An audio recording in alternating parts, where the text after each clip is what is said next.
আসসালামু আলাইকুম। নাসিমাস কুকিং ওয়ার্ল্ডে আপনাদেরকে স্বাগত।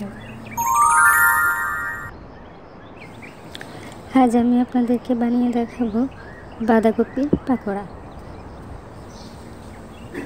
তো এর জন্য আমার যা যা লাগবে, আমি এখানে বাঁধাকপি নিয়েছি 2 কাপের মতো, আর নিয়েছি মরিচ কুচি, পেঁয়াজ কুচি, ধনেপাতা কুচি, ম্যাজিক মশলা, হাফ চামচ রসুন বাটা, হাফ চামচ আদা বাটা, হাফ চামচ মরিচ, হাফ চামচ হলুদ, আর নিয়েছি একটি ডিম।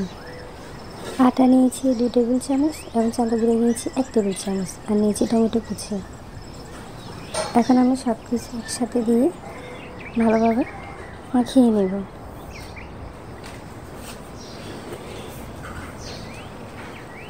বাঁধাকপিতে পেঁয়াজ, কাঁচামরিচ, ধনেপাতা, আদা বাটা, রসুন বাটা, হলুদ গুঁড়া, মরিচ গুঁড়া, ম্যাজিক মশলা এবং দিচ্ছি আটা, চালের গুঁড়া,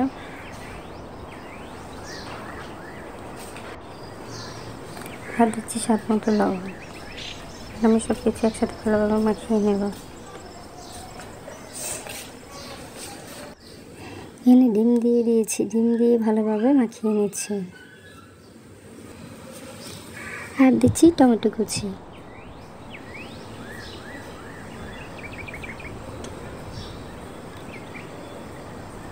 আমার সব মাখা শেষ। এখন আমি সব পাকোড়া বানিয়ে নেব।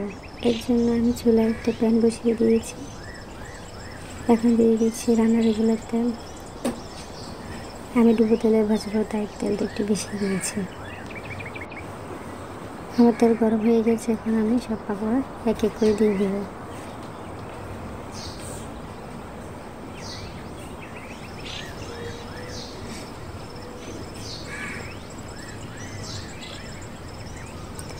আপনি আপনার পছন্দ মতো শেপে দিতে পারেন।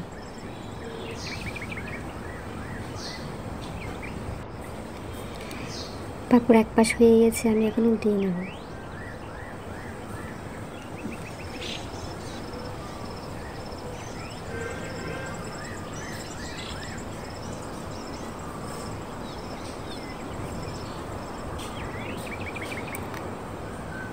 আমার পাকোড়া ভাজা হয়ে গেছে, এখন সব নামিয়ে নেব।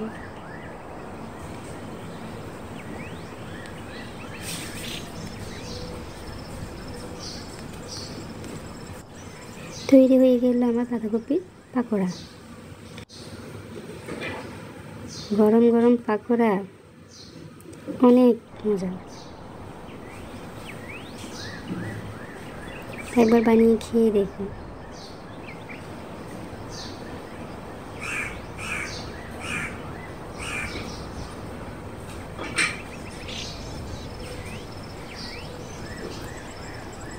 আমার ইউটিউব চ্যানেল সাবস্ক্রাইব করবেন এবং ফেসবুক পেজে লাইক দিয়ে ফলো দিয়ে রাখবেন।